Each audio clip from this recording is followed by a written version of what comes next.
Hey, this is Amanda, women's health dietitian. And I'm Emily, nutritional therapy practitioner. And this is the Are You Menstrual podcast, where we help you navigate the confusing world of women's hormones and teach you how to have healthy periods. Each week, we will be diving into a different topic on women's health and sharing our perspective using nutrition, female physiology, and metabolic health. Our goal is to help you wade through conflicting health information and empower you on your healing journey. We hope you enjoy it.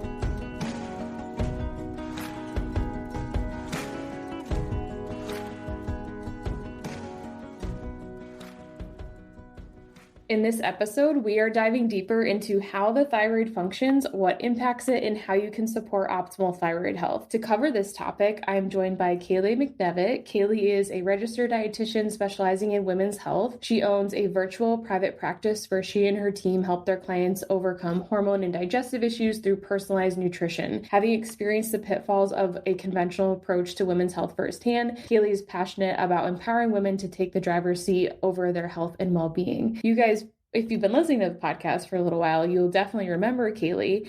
She was actually on for episode 18, and she helped us break down like what the stress response is in the body and how we can help our bodies improve that resilience and that ability to handle stress.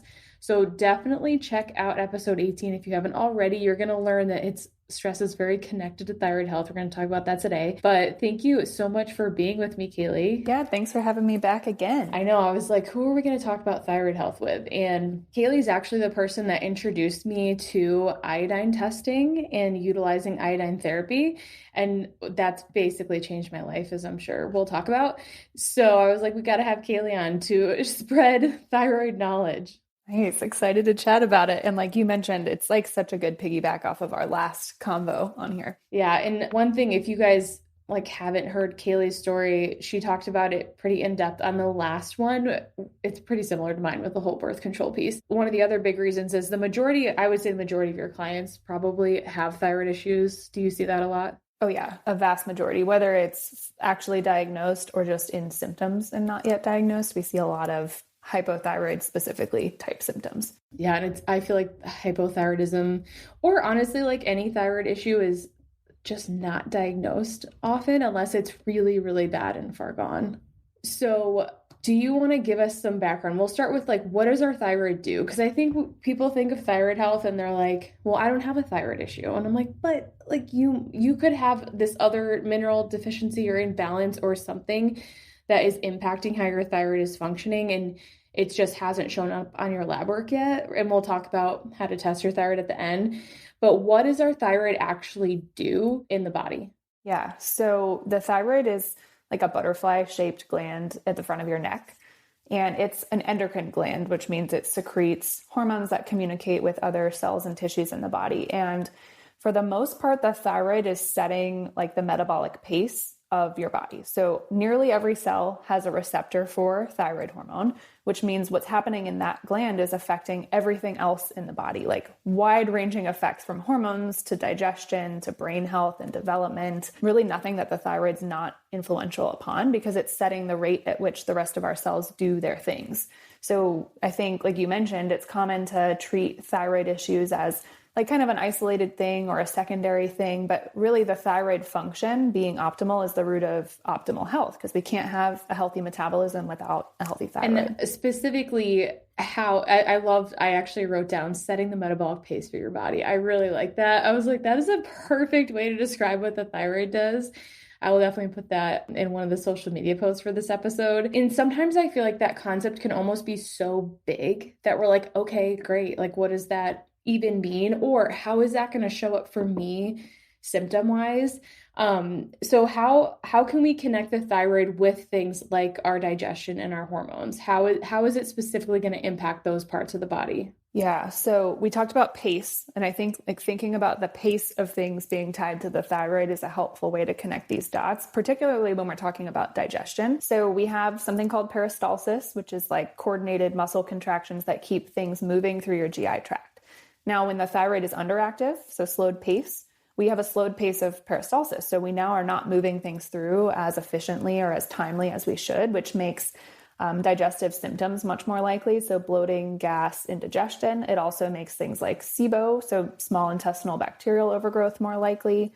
Constipation is super common with hypothyroidism because, again, things are just moving really slow. There's also a big impact on like bile flow and function with hypothyroidism, which, aside from iodine, another passion area of mine is gallbladder. So I had to bring that in. But if we're impairing bile flow, now we're not absorbing particularly fats and fat soluble vitamins very well, but that's also an important detox route for us. Your thyroid is intimately related into sex hormones too. So not only is it controlling the speed and efficiency at which sex hormones are made, but we're also having a direct relationship between thyroid output and progesterone production. And that goes both ways. I know we'll get into that later. And then really when we think about the thyroid's effects on like stress and sex hormones, that OAT or OAT axis, ovarian adrenal thyroid axis, is a helpful way to remember that. And I know Amanda has really great graphics on this that I'm sure she'll link to, but basically your adrenal axis, your thyroid axis, and your ovarian axis are all intimately related and get feedback from one another. So any issues in any one of those areas is going to spread to the others. So when we've got thyroid stuff going on, we're also likely to have adrenal and sex hormone stuff too. Again, I see so many women that are like, I can't get rid of like this estrogen and progesterone imbalance or these gut issues. I really get SIBO over and over, no matter how many like crazy intense like gut protocols I do. And the issue comes up where their thyroid they're like, oh no, it's not my thyroid. My thyroid looked normal on blood work. And it's like, okay, but that's only one way to look at your thyroid. And then if you ask them like, well, are you cold frequently? How's your basal body temperature, that sort of thing, they'll have like all the other signs of hypothyroidism, but just because it doesn't match up to their labs, it's like, well, that's definitely not the issue. And it just kind of shows you, and I've said this so many times, people are probably like gonna be so angry, like stop saying it on this podcast, but everything is connected. Nothing is happening in isolation.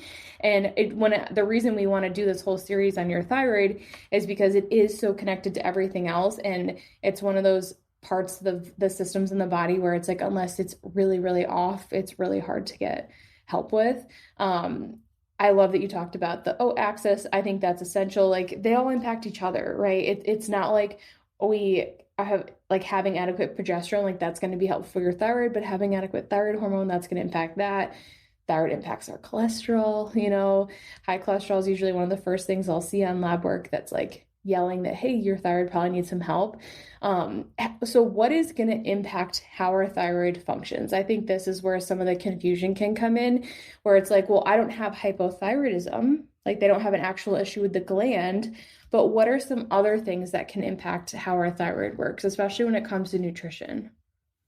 Yeah, for sure. So really when we think about a healthy metabolism, and I know we talked about this extensively on our first interview together, but it really comes down to whether or not the body's feeling safe, right? If the body's not feeling safe, we get into like energy conservation mode where we're not going to want to be revving up metabolism because we want to conserve energy. So from a food standpoint, if we're under eating chronically, that is a really strong signal to the brain and then therefore the thyroid that now's not the time to crank out more thyroid hormone, because then we're going to start burning through fuel faster and there's not enough coming in the first place. So the first thing that we work up in any client with suboptimal thyroid function is, are we eating enough consistently? From there, we move on to making sure blood sugar is balanced. So carbs, proteins, fats together at regular, predictable intervals throughout the day, making sure that breakfast is happening within an hour of waking and not before coffee, not coffee first. Because that's a really significant stress on the body too. So if our blood sugar is swinging all over the place, particularly those lows, that's enough stress to slow thyroid function. And then once we've got those two avenues carried away, we start to talk about individual nutrients and certain types of foods. We find like animal proteins being particularly helpful here. So, one of the main ingredients of thyroid hormone is an amino acid called tyrosine. So we've got to be getting enough proteins that contain tyrosine. With animal proteins and organ meats, if you're up for it, we also get vitamin A in an important retinol form, which is part of this whole equation for a happy thyroid too. And then lots of mineral-rich fruits and veggies and adequate carbohydrates would be kind of our general nutrition approach to thyroid health. One thing I often see is women that have been dieting for a really long time, and then all of a sudden it's like 5 to 10 years later, then they have the thyroid issue. And it could be that it's actually diagnosed. Maybe they're like, well, my blood work's not terrible, but it's not amazing either. How is that dieting and different type of diets? How is that going to impact? Obviously, you talked about under eating in general, but can different types also impact thyroid function? For sure. So if we do like chronic low fat dieting, which that's really not the craze anymore, which is nice, but it definitely was when we were in school and, years prior to that, we're jeopardizing healthy fats and therefore fat soluble vitamins. So the vitamin A is a really important piece of our whole thyroid conversation, and deficiencies in vitamin A is pretty well cited in the research to correlate with increased TSH, which is a sign of underactive thyroid hormone. We also, with low carb dieting, which I would say is more common now, over the last several decades, we run into some issues with thyroid hormone output too. Really, at any intake less than about 150 grams per day, we start to potentially see decreased thyroid hormone output. Again, it depends a lot on the individual and what else is going on in their life, but any form of diet is a stress on the body, and that's all liable to affect thyroid hormone output. I find like plant-based or vegan diets, it's so tricky because like you said, like vitamin A in the retinol form, so that's the form that we're going to get from animal foods. We know now that that is essential for thyroid health. I've done like many posts on that. I'll have to, and I have a blog I'll link in the show notes. So we know vitamin A is essential. So that's like my first thought with plant-based and like vegan diets, but the protein's also really important. The potential for goitrogens being high when we're on a plant-based diet too is potentially part of the problem. And that's really just a group of foods that can block iodine uptake by the thyroid. So we're looking at some cruciferous veggies in like high quantities, particularly if eaten raw, and even soy being part of that problem too. So oftentimes our plant-based clients are getting the majority, if not all, of their protein from soy sources. So potentially an issue there too. It's tricky. And then I think of like, we need amino acids to do everything else in the body. So are the symptoms coming from thyroid? Are they coming from the lack of protein? Like, who knows? But I think that's an important distinction. And it's like, we have to eat enough and having that balanced amount. Like when I look at thyroid health, it's basically the same for hormone health in that we don't want to go to extremes. Like that's the goal. It's just not to go to extremes with your diet, and that will stress your body out less. Amen. It's the exact same. And then when you talked about like eating regularly, like having that meal consistency throughout the day, I think one of the things people often like miss out on with thyroid is that like if you're extending those meal times, one, you might not really be able to, because when we have thyroid issues, we can actually have a hard time storing glucose in our liver as that glycogen. And so you might not have as much glycogen to keep your blood sugar stable between meals, or at night, if you're waking up and stuff at night, that can be a big red flag too. And in order to replenish that glycogen, it's like eating every 3 to 4 hours is really helpful. And so I'm always like, if you have thyroid issues or any concern or history, it's like try to eat consistently. And sometimes we can just take that advice and be like, yeah, like I'll try. But I'm like, no, like really listen to that one. It sounds simple, but I would say that's probably one of the best ways. Like you talked about blood sugar, it's the same thing. It's like it's going to reduce that stress, but it's also going to replenish that glycogen so that hopefully you can sleep through the night, you can have good energy, all that kind of stuff. For sure. And none of the rest of the thyroid support tips really do much for you in the absence of that solid nutrition. So it's like that has to be laid as a foundation first before you get fancier with it. And that's for some reason a hard message to receive. It certainly was for me back in the day too. I'm like, I'm fine. I don't have to pay that close attention to it, but it makes a world of difference. Yeah. And even I talked about this with my friend Jillian. We had like a PCOS, like blood sugar podcast episode. And there's a lot with like how your thyroid impacts insulin resistance and how that insulin resistance impacts thyroid hormone. So it's like, it's important for both things, but I find so many women with PCOS have hypothyroidism or struggle with their thyroid. So it's like, either way, it's really important. And if you have insulin resistance on top of thyroid issues, then eating more frequently is even more important, because the more insulin resistant you are, the harder the time you're going to have getting nutrients inside the cells. And then it's like your thyroid needs a lot of nutrients, and that's what I want to dig into next. We talked about vitamin A. What are some other really important micronutrients for our thyroid? So I don't think we can talk about really anything without mentioning magnesium. I think it's on the list for anything that needs support, but specific to the thyroid, magnesium is part of what gets iodine to the thyroid gland. So that's like first step in the production sequence of thyroid hormone. So that's super important. And then it's also protecting against oxidative stress later on in some of the steps that iodine must undergo before it can become thyroid hormone. Not to mention, we talked a lot about how impactful stress can be on thyroid function, and magnesium being like nature's anti-stress. So magnesium is a big part of that. Sodium and potassium, really. So we're hitting like our foundational minerals here, but sodium is involved in that iodine transport as well. There's something called the sodium iodine symporter, or like the NIS, that I know we'll talk about a little bit more. So without sufficient sodium, again, we can't get iodide where it needs to go.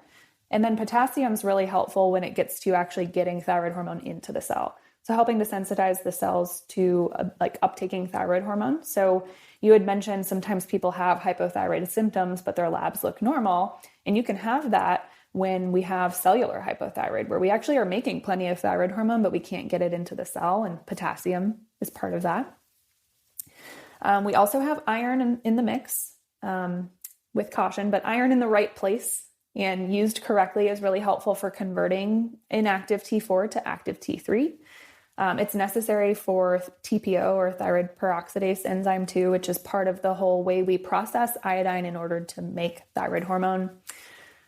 Selenium is a big one. Again, part of the conversion of T4 to T3. And also it's helping to make sure that we mitigate the oxidative stress that's formed when we process iodine. We've got copper and zinc in the mix. I feel like I might be, and iodine, of course, a big piece of that formula. I'm like, I know I'm missing one, the most important one. We use iodine to make thyroid hormone. So you've probably seen T4 and T3. If you're lucky, you've seen T4 and T3 on your thyroid labs. And that literally correlates to how many molecules of iodine are present. So T4 is 4 molecules of iodine, T3 is 3. So iodine is absolutely crucial. Like if we don't have enough iodine, we're simply not making thyroid hormone. And I think the biggest thing to keep in mind, because people, they love hearing the isolated nutrients and they're like, perfect, I'll supplement with all those nutrients, right? Like I'll just do that. But it's, in reality, they all work together. Like you talked about sodium, how that we need that for the iodide symporter and making sure that we can uptake and transport that iodine. And then magnesium, same thing, it like carries the iodine there. So when it comes to the micronutrients, how do you find is like the best way for people to get them in? Yeah, so I like mineral rich fruits and veggies. So, fruits, root vegetables, those kinds of things. And then of course, making like adrenal cocktails or other mineral beverages makes it really easy to get more sodium, potassium, and magnesium in particularly. You'll also get some vitamin C that way too, if you go the adrenal cocktail route, which is helpful for the thyroid as well. There's a lot of oxidative stress that can happen in the production of thyroid hormone. So the more antioxidants, typically the better. And then if you're open to it, incorporating like either full fat dairy or some grass-fed organ meats, things to help make sure we're getting that vitamin A would be really helpful. You're also going to be getting zinc and copper and even some iron in all the right ratios if we go with those foods too. And then iodine, from a food standpoint, we can get from grass-fed dairy. We can get from seafood, of course, and seaweed, kelp flakes, those kinds of things. And then in certain instances does need to be supplemented, but we'll get into that a bit. I think that's the biggest thing is when you're eating those nutrient dense foods. That's why I love the mix of animal and plant foods. I think that gives us the most nutrients and the most bang for our buck when we're eating. It's more of like, when I think of clients that have struggled with this, it's people that are coming from a restricted background, whether that is under eating, lots of dieting, or like lots of elimination diets, lots of food sensitivity testing and saying that they can't eat X, Y, and Z. And so they've eliminated all these food sources of nutrients. Yep. And you can see why you would get stuck in like a Ferris wheel of never-ending symptoms, because let's say it's digestive symptoms and you do food sensitivity testing or go on these really intense protocols and you're pulling so many foods out, when we need the energy production of a healthy thyroid to even be able to heal and to get digestion moving normally, but we can't get access to the nutrients we need because we're on such a restricted diet and it just keeps going around. My head keeps going back to the gallbladder thing. This is like a little off topic, but I'm like, I feel like I need to ask about this. So, because now I'm thinking back to a lot of my clients that are diagnosed with hypothyroidism, and a lot of them don't have gallbladders. Do you see that a lot? Yes. And it's like a chicken or the egg situation with that for sure. But yeah, lots of like subclinical hypothyroidism for years could have been enough to create problems in the gallbladder. And it's pretty crazy when you look at like known risk factors for gallstone formation, like how common that is. Like hormonal birth control is high up on that list. I had no idea. And then hypothyroidism is high up on that list too, because anything that's slowing the flow of bile makes the risk of stone formation higher. And then we also get an increased concentration of cholesterol in that bile because we've messed with cholesterol metabolism. And then actually T4 influences the relaxation of that sphincter of Oddi, which is part of like bile release. So if that can't relax and release bile, it stays stuck and gets sludgy. So big hypothyroidism, gallbladder issue connection. Because now I'm like, well, I mean, most of those people have hormone issues and they've been on birth control and stuff like that. Yeah. I'm like, of course, birth control is really common, like leading to getting your gallbladder removed. And hormone imbalances in general. Like I think a lot of them have PCOS. Yeah. But I'm like, oh my gosh, you know a lot about the bile connection. Now I'm like, this is something I knew that it could mess with the flow. I didn't know to the extent, and I did not know that T4 controlled that sphincter. That is super interesting. Do you have a highlight on your Instagram? I don't, but I should. I'm going to talk about this week because I realize that I don't think I have. I have a lot to say on that topic, so I will. Because you have some amazing posts on bile and gallbladder. So if you make a highlight, I'll put it in the show notes. I'm going to make myself a note now. So bile highlight. So I'll make sure that I grab that just because it is a topic where I feel like people are kind of only concerned with their gallbladder if it's been removed in bile. But if you have thyroid issues and digestive issues, kind of the classic like supporting digestion hasn't helped, you might need to look a little bit deeper into that bile.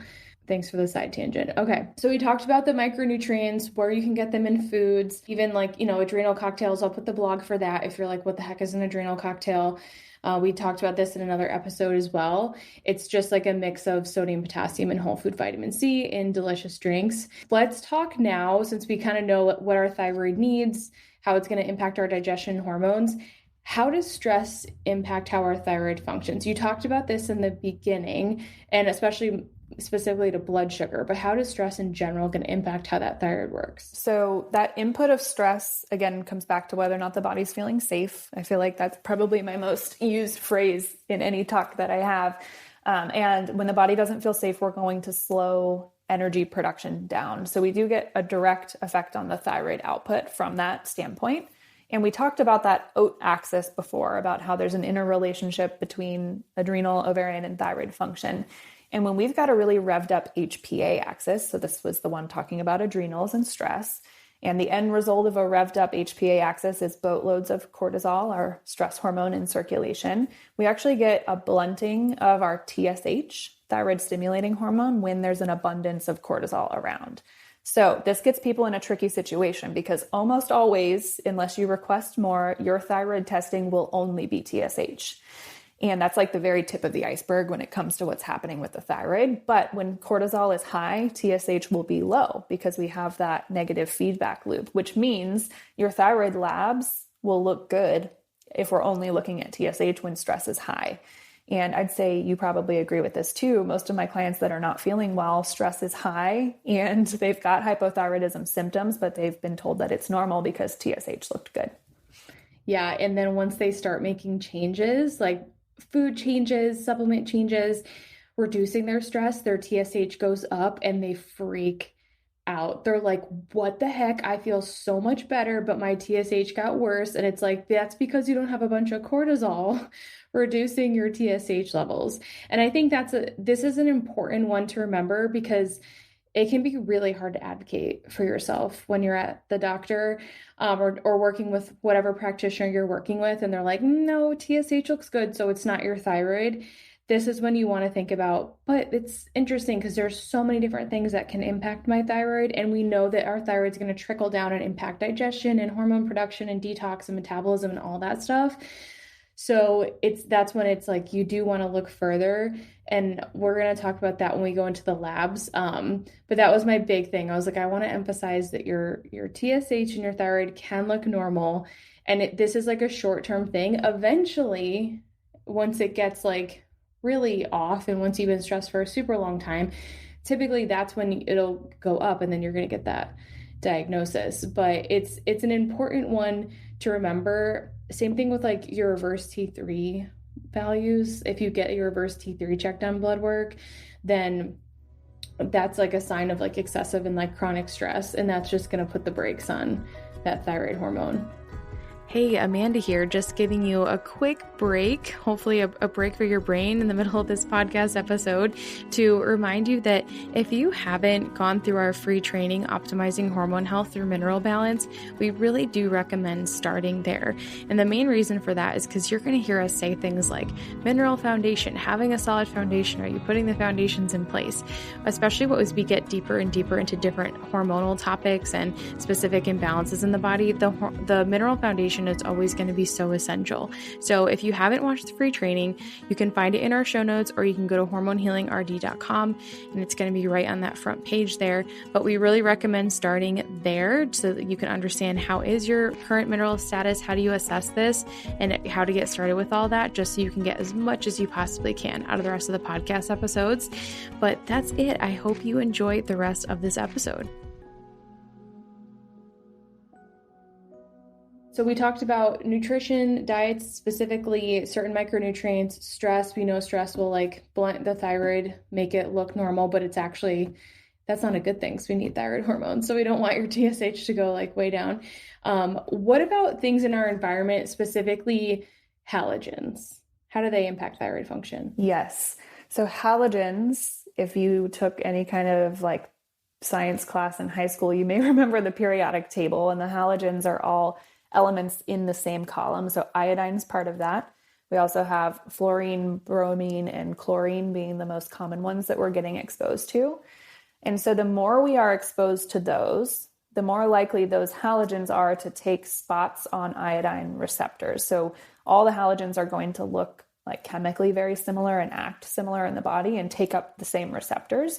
So because we get exposed to a ton of those on a daily basis from things like dental products, water, both drinking water, water that we use for cooking and even in our shower, and processed goods, particularly processed baked goods, has bromine in the flour.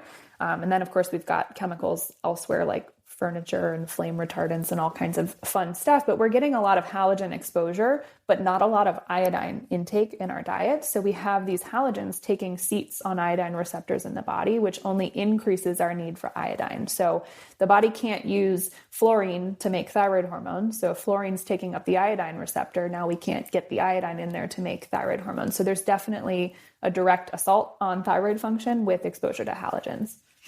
And so you mentioned like water and dental products, certain foods that can be like the biggest exposure.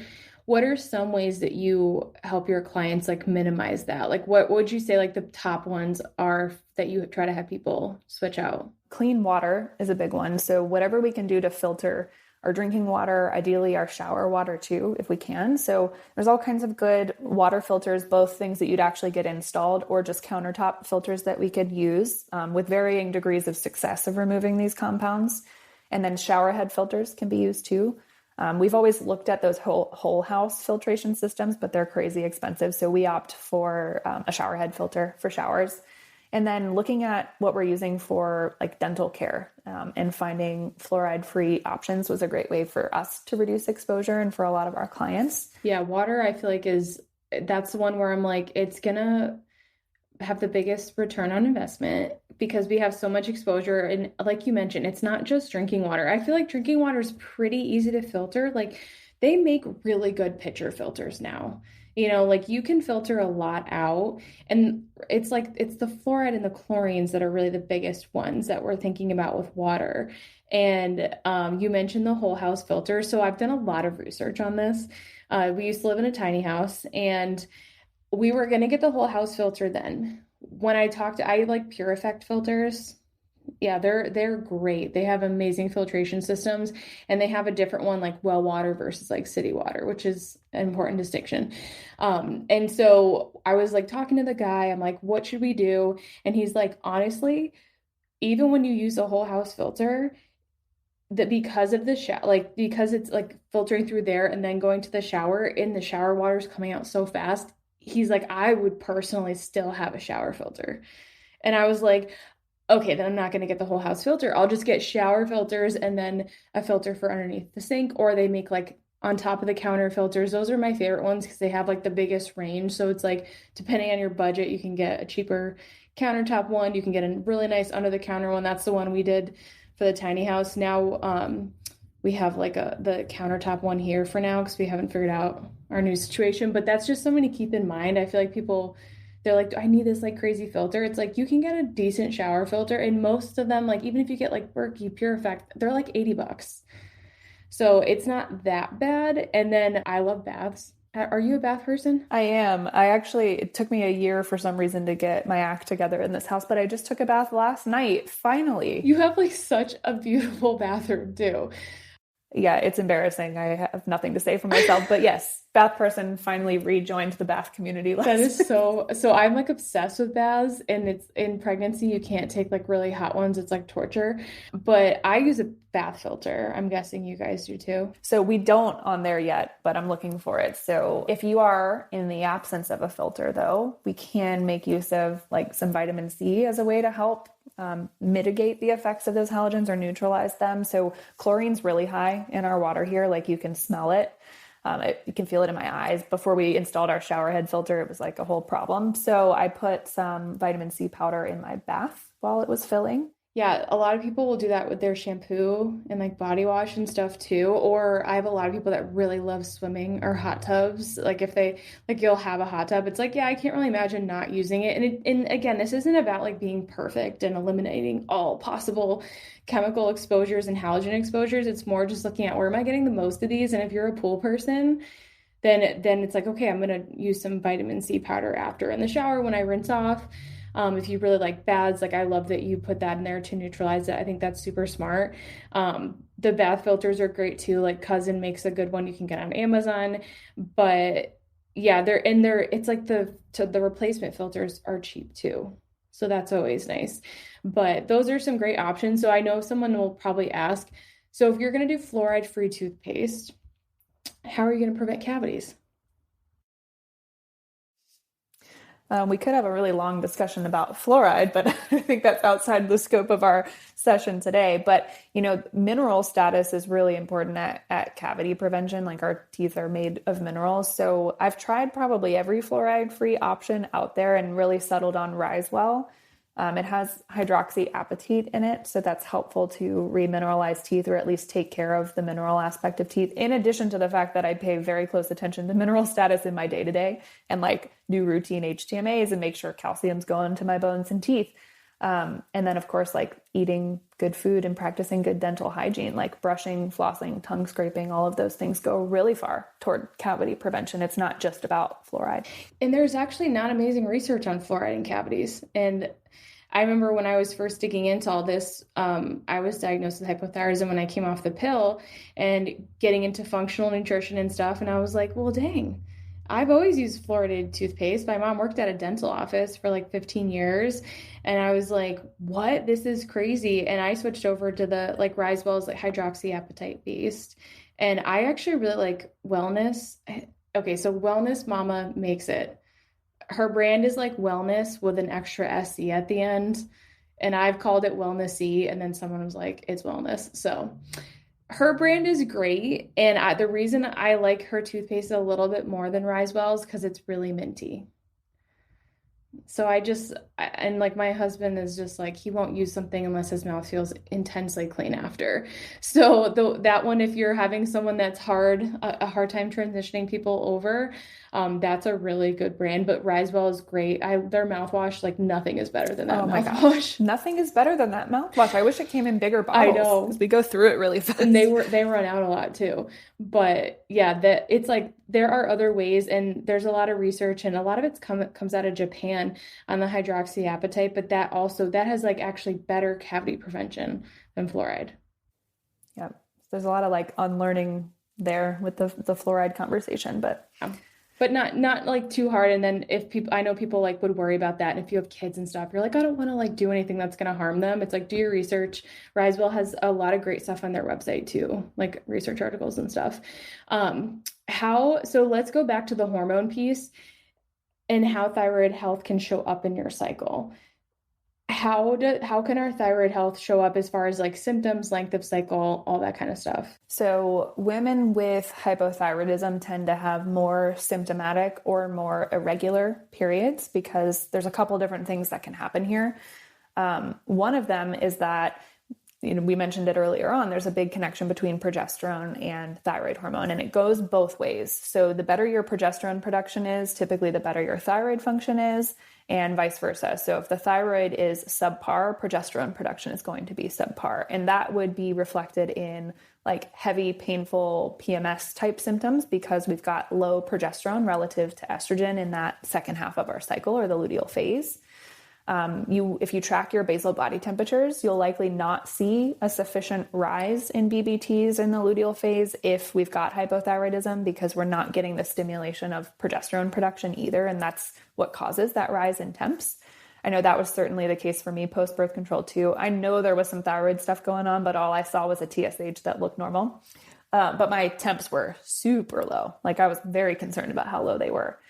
And then there's a big estrogen thyroid connection too. So when estrogen is in excess, it actually increases our liver's production of thyroid binding globulin, which is something that will, like the name implies, bind to thyroid hormone and make it inactive and not available for use. So the higher the estrogen, the less available thyroid hormone there is for use. And then, we talked about the way that hypothyroidism affects bile flow and how necessary bile flow is for getting excess estrogen out. So if we've got hypothyroidism and potentially exacerbated by high estrogen, well, now we can't get that estrogen out because we don't have the bile flow and the regular bowel movements to do so. So we end up in this vicious cycle of estrogen dominance and insufficient progesterone output. So that's in painful periods, really. Yeah. And like digestive issues, I'm sure people experience on top of that. Oh, yeah, for sure. So yeah, your classic PMS, heavy, painful, symptomatic periods, or even irregular cycles too. And depending on the severity of that hypothyroidism or the length of time it's been present, we can totally have like a complete disruption of ovulation.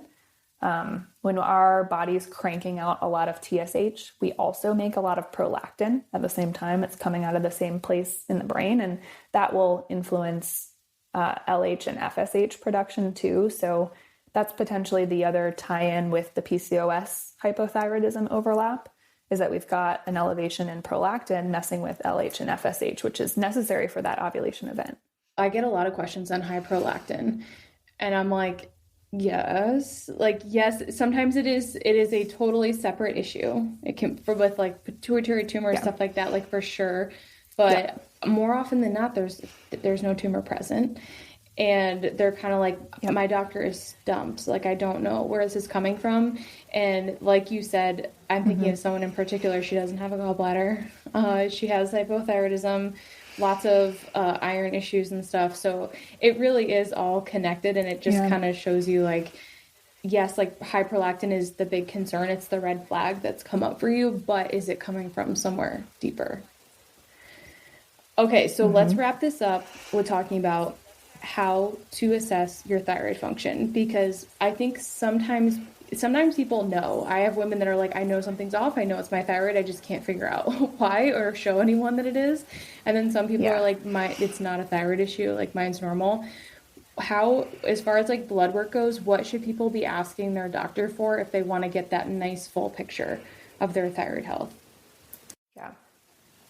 Yep. So you're going to want to have TSH, free T3, free T4, T4 and T3 as well, but particularly the frees. Reverse T3 would be great to see as well.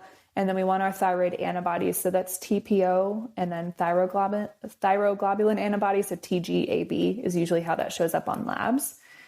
So I usually have my clients, like I'll send them that exact list, have them bring it to the doctor and see what they can do with that. If that's not possible, there are a lot of direct to consumer lab companies now, which is so awesome. Like you can order it for yourself. It's not typically a huge expense. But of course, if we can go through your doctor and go through your insurance, that'll be the most cost-effective route. You just have to do some advocating for yourself there. Yeah, and it can be tricky too. Like sometimes you get the lab results back and it's off and your doctor's like, yep, don't know what to do about it. I don't look at this lab, so we're not going to address it from here. But again, like the basics are always important. So go back to listen to the beginning of the episode again. Like, do not miss out on those basic things.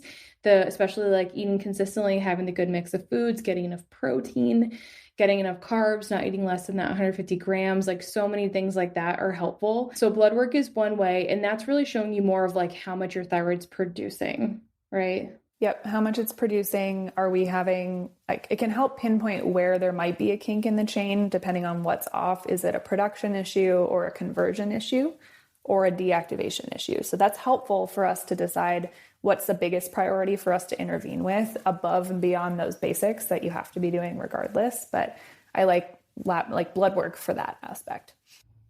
Yeah, I do think it's a very important piece of the puzzle. Like T4 can tell you, are you making enough thyroid hormone? Or T3 is going to be more of, are you converting it well?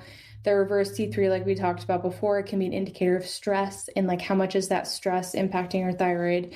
So what about hair testing? Because you talked about a lot of minerals that are important.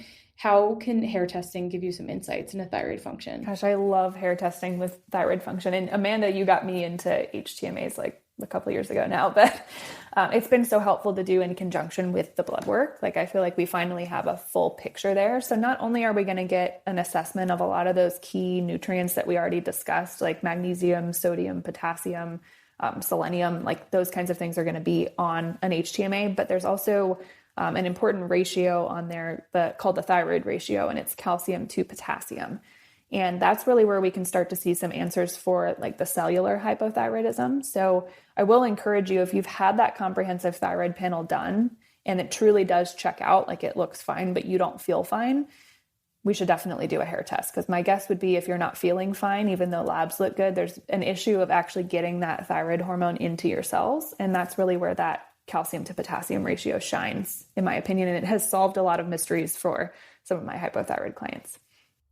And then if you think about the other, like you talked about magnesium and zinc and copper and iron. And yes, iron we have a whole episode on iron. You guys, I think it's episode 6 on copper and iron and how all that stuff works and like what blood work to look at for iron. So yes, iron's important on blood work, but you can also see like, how is your copper on your hair test? How are you using magnesium? So they can just like give you a little bit more as far as like, yes, the calcium, potassium, but then how are some of those other minerals like selenium? Hair testing is great for that too. So blood work, hair testing, blood work showing us more of what our thyroid is putting out. Is it converting it? Hair testing is more like, are our cells using the thyroid hormone? Can they use it? I love cellular hypothyroidism. I've actually never heard that term before. So I'll put that definitely in one of the posts too. Now, where does iodine testing come in? And how do you do it? I think there's a lot of confusion around this. And that's because there's like in the health community, a lot of confusion about this too. And there's a lot of ways that you could test iodine, whether that's through urine, through blood, through dried blood spot. We don't see it directly in a hair test, but there's some secondary hints at iodine need. But my favorite way, just based on the information I've seen, is what's called an iodine loading test. And the lab I use for that is Hakala Labs. And you basically take a loading dose of iodine. It's a serious dose, 50 milligrams.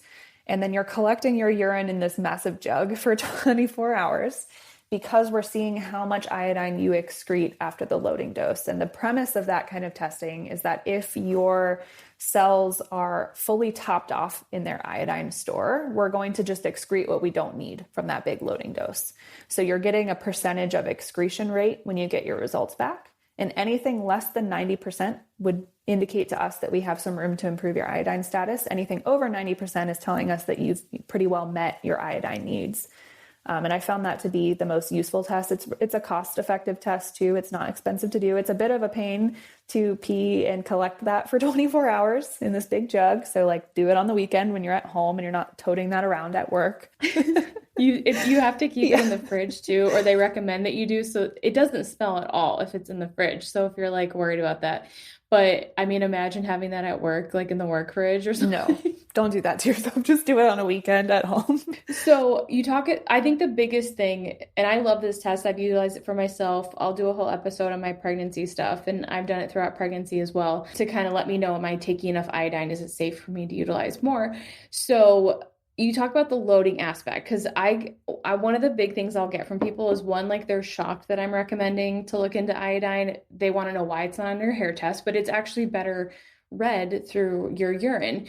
But the big difference in this test is it's iodine loading, right? And so I'll often get people sending me articles about how like urine tests for iodine aren't accurate either. It's really that iodine loading aspect that makes it more accurate, right? Yes. And it's the period of time that we're collecting that too. So 24 hours. And we had talked about the issue with halogens occupying iodine receptors. And that's part of some of the issue with iodine testing too, is that if we do have a big halogen burden, even with the iodine loading test, we can actually get like false good looking results if we don't spend some time prepping and like actually maybe even taking some iodine before we do that test.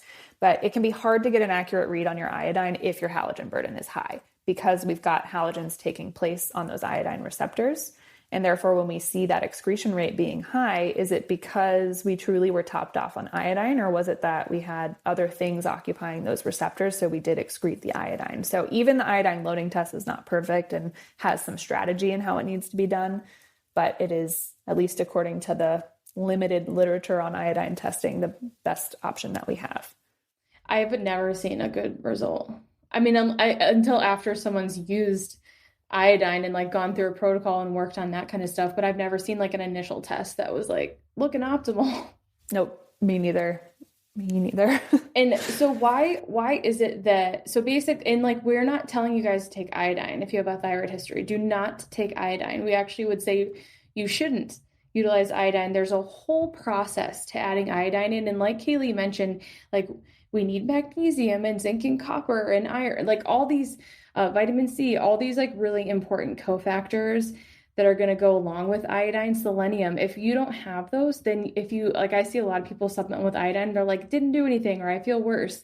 And it's typically because you don't have those important cofactors to utilize it. So what is the controversy with iodine supplementation, and what made you decide to like explore it more and use it in your practice? Yeah. So I remember learning in school that we get plenty of our iodine through iodized salt, so you don't need to worry about it. And if we took an excessive amount of iodine, we would enlarge our thyroid gland. We could create nodules or cysts.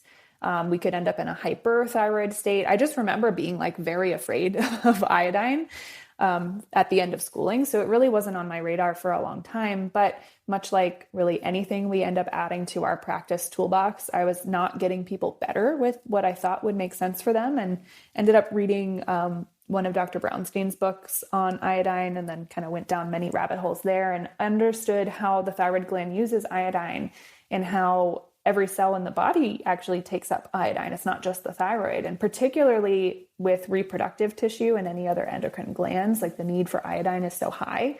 And working in women's health and like fertility counseling and things like that, how big of a deal it plays for mom and for baby.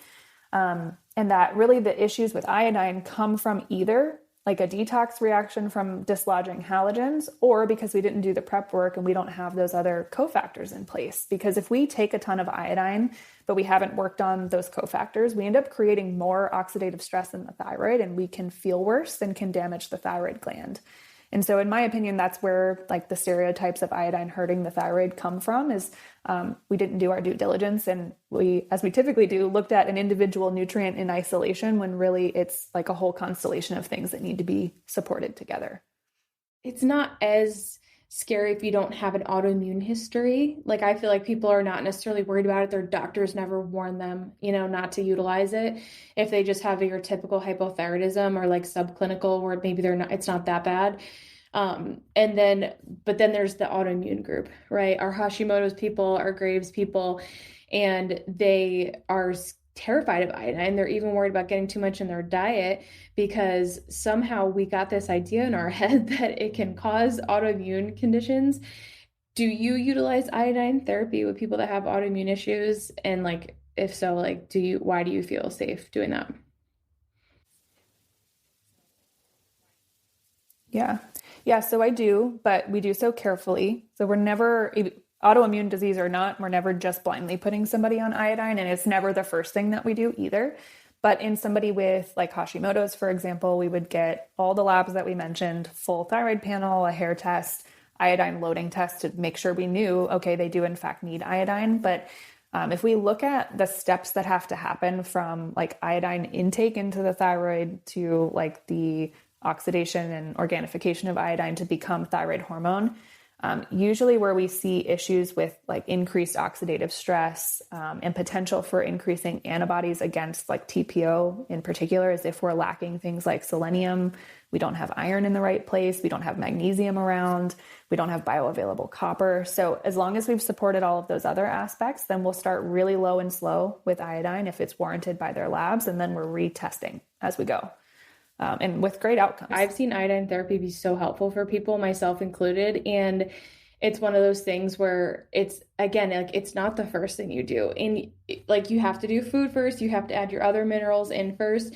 But I think that's why it can be such a great partner to hair testing. So it's like, especially once you've gone through hair testing once, maybe you've worked on things, you've worked on getting your adrenal cocktails in and optimizing certain foods, and you're like, I feel better, but there's something missing, or my thyroid labs are still not where I want them to be, or you still have like the PMS issues and stuff like that. Maybe you have like indicators on your hair test, like that are signs of iodine deficiency, then it's like, yeah, then do the testing. And that's a great place to like continue on. But it's never something where it's like you haven't worked on any of the steps and you add an iodine, like you won't feel better. Pretty amazing how not even a lot, like a very small dose of it can be really helpful once you've already worked on a lot of those other steps. For sure. And it makes sense just how widely used it is and how like woefully insufficient the RDA for iodine is.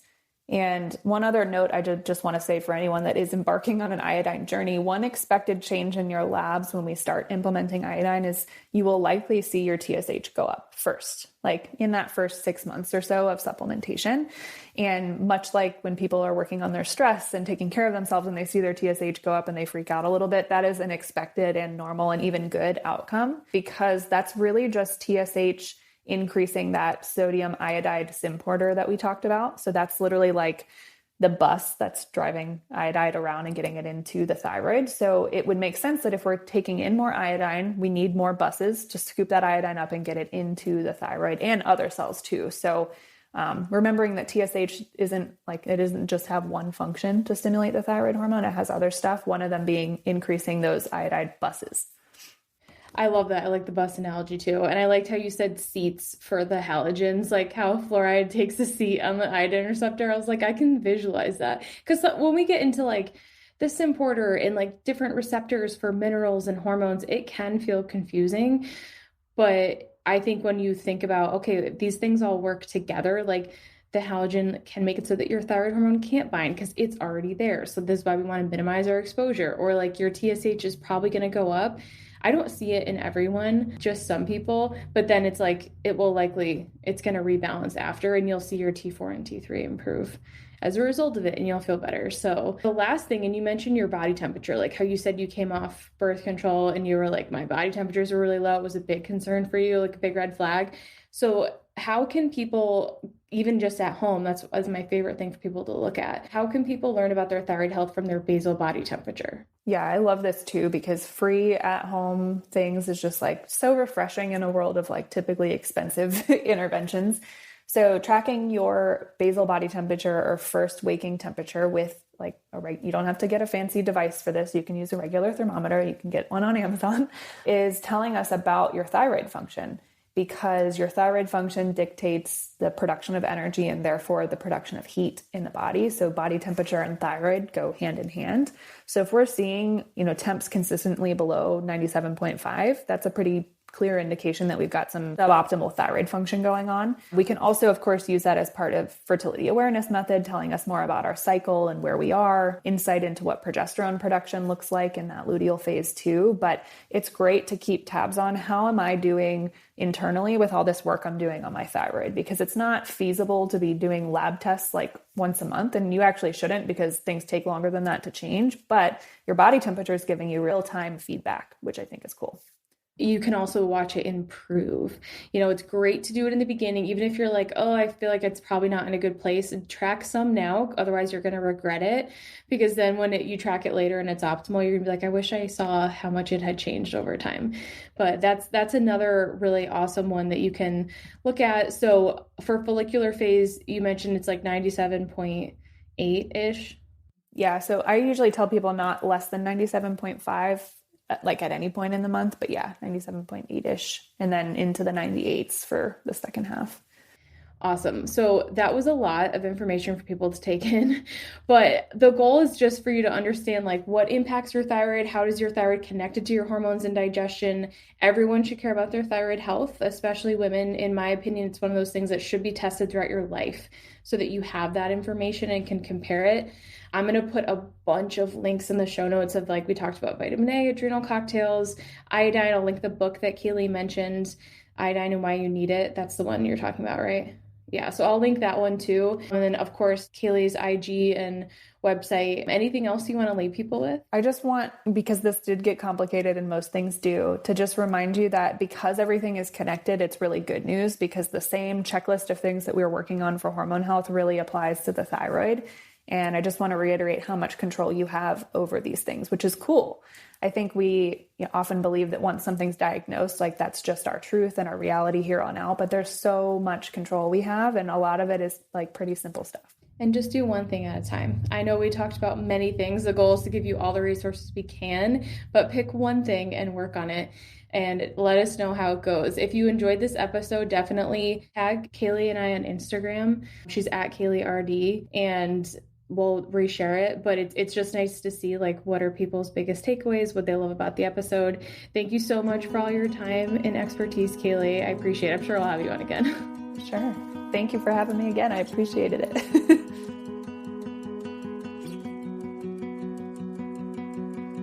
Thank you for listening to the Are You Menstrual podcast. If you enjoyed today's episode, please consider leaving us a review and sharing the podcast with someone you think it will help.